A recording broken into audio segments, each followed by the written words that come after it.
It all started here. We have our very first look at Jurassic World Dominion, and there is a lot to unpack. From new dinosaur species to a special preview of the movie coming to IMAX theaters, the marketing for Jurassic World 3, or Jurassic Park 6, depending on how you look at it, has begun with a prehistoric bang. I'm sorry for that. Before we jump in, remember to smash that like button, bang that subscribe button, and mash your palm against the keyboard to leave a comment down below.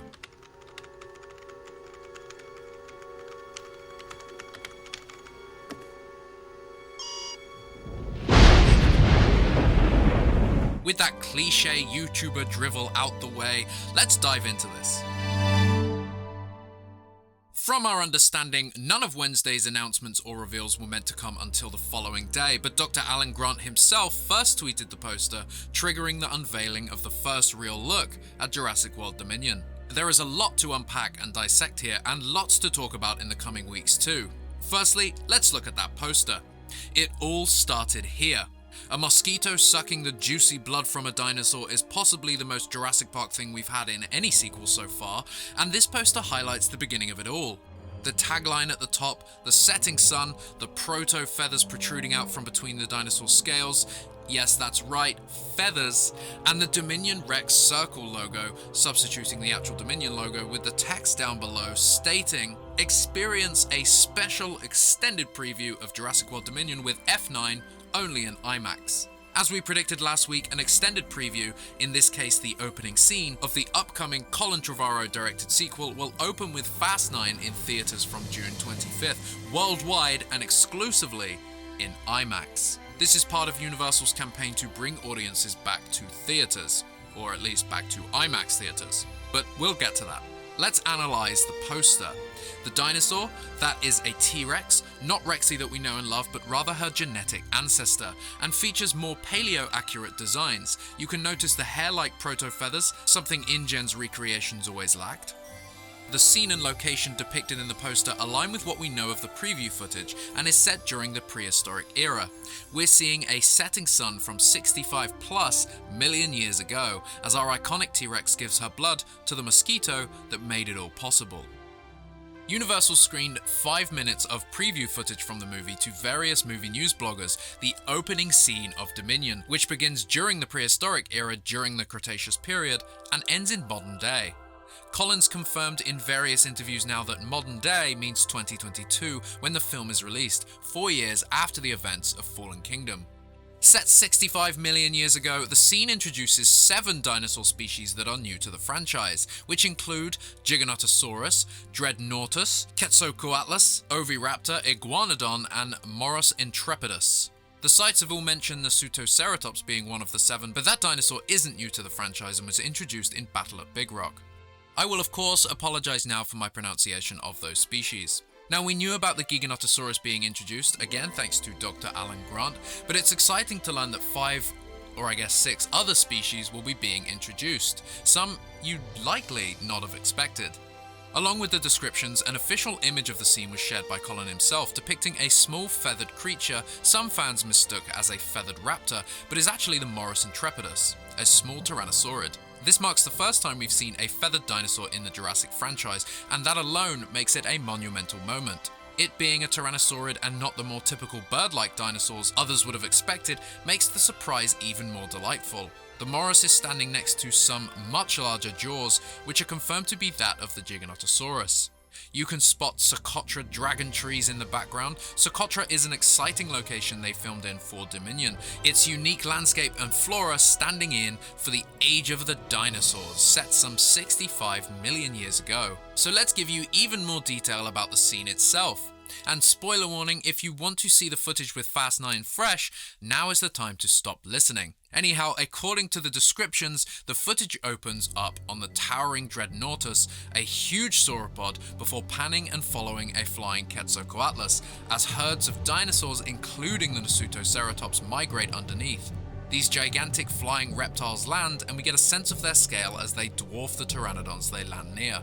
We then see an Oviraptor, another new introduction, and another feathered one no less. It appears to be scrounging around in a cave for eggs, and finds some that look similar to the raptor eggs in Jurassic Park 3. It cracks open the eggs and sucks that sweet nectar out from the inside before a growl can be heard behind it. This seems to be an odd homage to the archaic misunderstanding of why oviraptors were often found near eggs, giving them the name egg thief. However, we've long discovered they were caring parents tending to their nests.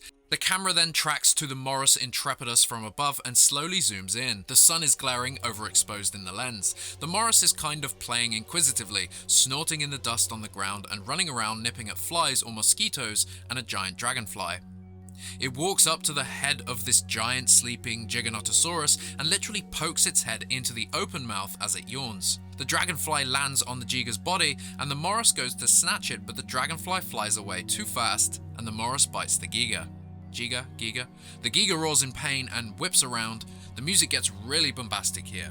It chases the Morus across an open field that's populated with all kinds of dinosaurs. The Morus then turns a sharp right into a forest of brush and leaves. The Giganotosaurus shoves its head into the trees and has another pair of jaws clamp onto its face. This time, it's a T-Rex. The accurate-looking T-Rex, adorned with proto-feathers, actually ends up hurting the Giga quite badly, but it's quickly overpowered, ending in a Jurassic Park 3-star win for the Giga.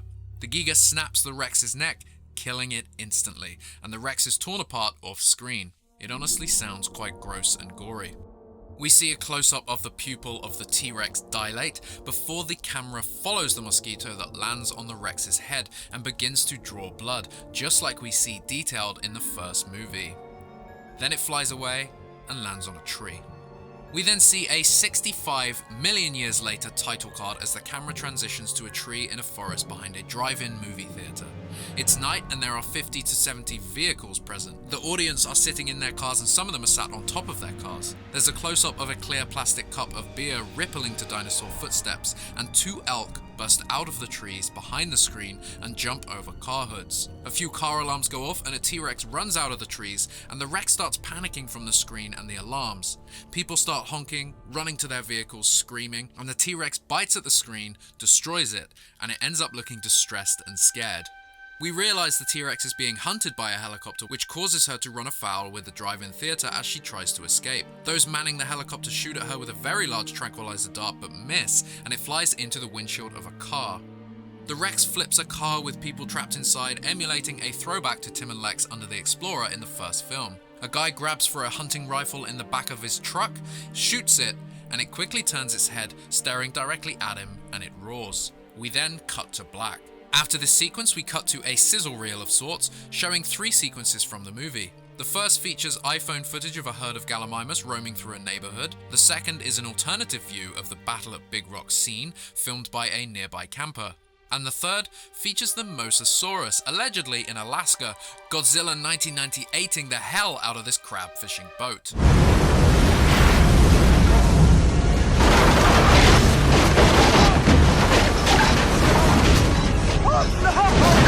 The entire sequence lasts roughly 5 minutes, the first 4 being set during the prehistoric era, and appears to give audiences an exciting, expanded look at what they can expect to see next year.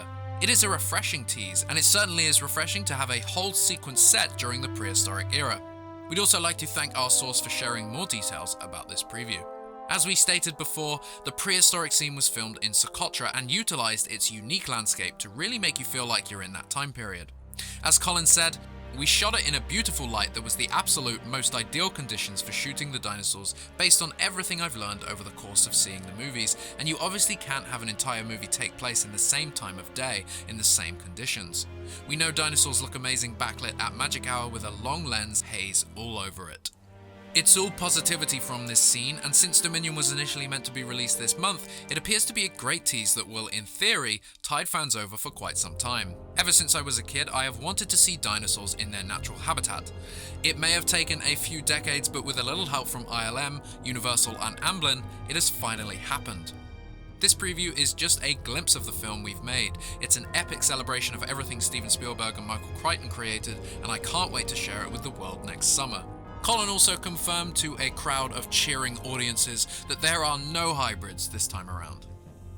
While we know this, Colin also confirmed in an interview with Screen Rant that the original trio, who are returning together on screen for the first time since 1993, are indeed lead characters during the whole movie. They are major characters and they go on an adventure together and they collide with our modern characters. It is a celebration of everything that Michael Crichton created and what Steven created and what the other directors contributed over the years.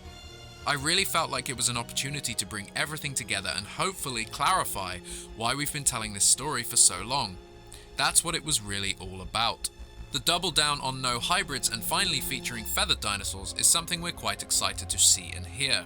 This feels like a proper evolution of what Jurassic Park and all those behind it sought to do with the depictions of the dinosaurs in 1993, and with the return of classic legacy characters, it only seems right.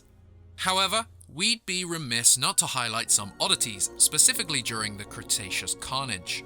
Mostly all of the species are from vastly different time periods and, different continents in fact. T-Rex and Giga absolutely never crossed paths, were on different continents, and the time between them was more time than it took man to evolve from primates.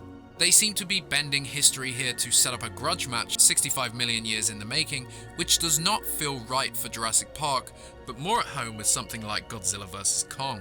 If we're to accept the Giga and Rex must cross paths for story reasons, we can't help but question why the other species seem to be a Wikipedia greatest hits list on shuffle, and not the kind of species one could expect around the Hell Creek Formation some 65 million years ago alongside the Tyrant Lizard King.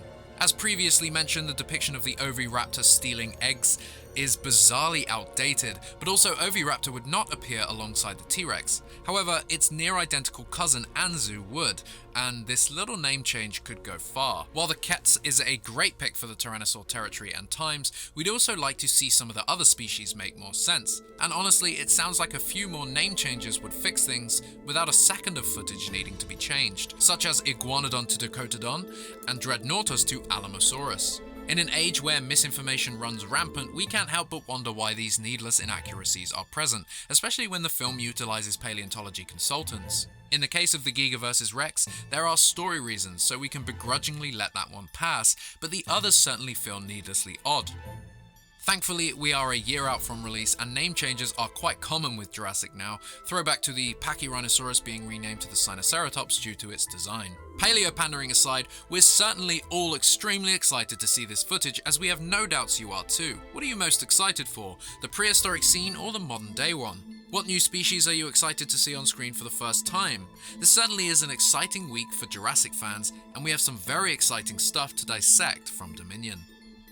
Stay tuned to our channel and to JurassicOutpost.com over the coming weeks, where we'll continue to cover Jurassic World Dominion news.